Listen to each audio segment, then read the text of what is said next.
वाल्मीकि रामायण में वर्णित कथा के अनुसार लंका में प्रवेश करते ही हनुमान जी का सामना लंकिनी और अन्य राक्षसों से हुआ, जिनका वध करने के बाद हनुमान जी आगे बढ़े। वे माता सीता की खोज करते हुए रावण के उस महल में घुस गए जहां रावण सो रहा था। वहां माता सीता को न पाकर हनुमान जी उनकी खोज करते हुए आगे बढ़ गए और अशोक वाटिका में पहुंच गए। हनुमान जी ने अशोक वाटिका में माता सीता से मुलाकात की और उन्हें श्री राम की निशानी के रूप में उनकी अंगूठी देकर माता सीता की शोक का निवारण किया। इसके पश्चात भूख लगने पर माता सीता से आज्ञा पाकर हनुमान जी बाग में घुस गए और फल खाने लगे। उन्होंने अशोक वाटिका के बहुत से फल खाए और वृक्षों को तोड़ने लगे, लेकिन अशोक वाटिका में बहुत से राक्षस रखवाले थे। हनुमान जी ने उनमें से कुछ को मार डाला और कुछ ने अपनी जान बचाकर रावण के समक्ष उपस्थित होकर अशोक वाटिका में घुस आए एक उत्पाती वानर की खबर दी। तब रावण ने अपने पुत्र अक्षय कुमार को भेजा। अक्षय कुमार असंख्य श्रेष्ठ योद्धाओं को अपने साथ लेकर हनुमान जी को मारने चला। उसे आते देखकर हनुमान जी ने एक वृक्ष हाथ में लेकर उसे ललकारा और उन्होंने अक्षय कुमार सहित सभी को मारकर बड़े जोर से गर्जना की। पुत्र अक्षय कुमार का वध हो गया। यह सुनकर रावण क्रोधित हो उठा और उसने अपने बलवान पुत्र मेघनाद को भेजा और उससे कहा कि उस दुष्ट को मारना नहीं, उसे बांध कर लाना।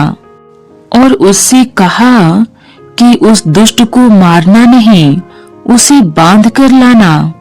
उस बंदर को देखा जाए कि कहाँ का है। हनुमान जी ने देखा कि अब की बार भयानक योद्धा आया है। मेघनाद तुरंत ही समझ गया कि यह कोई मामूली वानर नहीं है। तब मेघनाद ने ब्रह्मास्त्र का प्रयोग किया। हनुमान जी ने मन में विचार किया कि यदि ब्रह्मास्त्र को नहीं मानता हूँ तो उसकी अपार महिमा मिट जाएगी। तब ब्रह्म बाण से मूर्छित होकर हनुमान जी वृक्ष के नीचे गिर पड़े। जब मेघनाद ने देखा कि हनुमान जी मूर्छित हो गए हैं, तब वह उनको नागपाश से बांधकर ले गया। रावण के पुत्र मेघनाद द्वारा बंधक बनाए गए हनुमान जी ने जाकर रावण की सभा देखी और फिर उन्होंने खुद ही अपनी पूंछ से अपने लिए एक आसन बना लिया और उस पर बैठ गए। यह देखकर रावण क्रोधित होकर कहने लगा, तूने किस अपराध के कारण राक्षसों को मारा? क्या तुझे मेरी शक्ति और महिमा के बारे में ज्ञान नहीं है? तब हनुमान जी ने श्री राम की महिमा का वर्णन करते हुए उसे अपनी गलती मानकर श्री राम की शरण में जाने की शिक्षा दी। हनुमान के मुख से श्री राम की महिमा सुनकर रावण क्रोधित हो गया और उसने कहा कि जिस पूंछ के बल पर यह बैठा है, इस बानर की पूंछ में आग लगा दी जाए। जब बिना पूंछ का यह बंदर अपने प्रभु के पास जाएगा तो इसका प्रभु भी यहाँ आने की हिम्मत नहीं करेगा। रावण की आज्ञा का पालन हुआ। हनुमान जी की पूंछ में आग लगा दी गई। अपनी पूंछ को जलते हुए देखकर हनुमान जी तुरंत ही बहुत छोटे रूप में हो गए। बंधन से निकलकर वे सोने की अटारियों पर जा चढ़े। फिर उन्होंने अपना विशालकाय रूप धारण किया और अट्टहास करते हुए रावण के महल को जलाने लगे। हनुमान जी को देखकर लंकावासी भयभीत हो गए। देखते ही देखते लंका जलने लगी और लंकावासी भयक्रांत हो गए। हनुमान जी ने एक ही क्षण में सारा नगर जला डाला। एक विभीषण का घर नहीं जलाया। सारी लंका जलाने के बाद हनुमान जी समुद्र में कूद पड़े और पुनः लौट आए।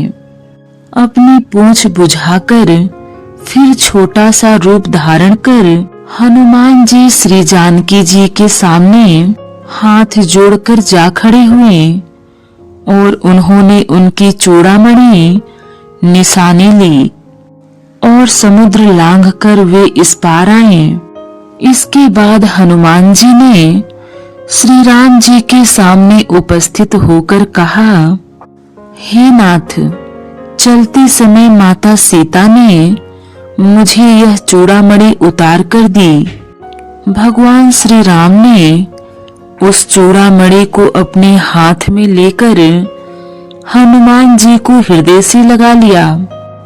तब हनुमान जी ने फिर कहा, हे नाथ, दोनों नेत्रों में जल भरकर जानकी जी ने मुझसे कुछ वचन कहे और हनुमान जी ने श्री जानकी जी की विरह गाथा कह सुनाई, जिसे सुनकर श्री राम की आंखों में आंसू आ गए।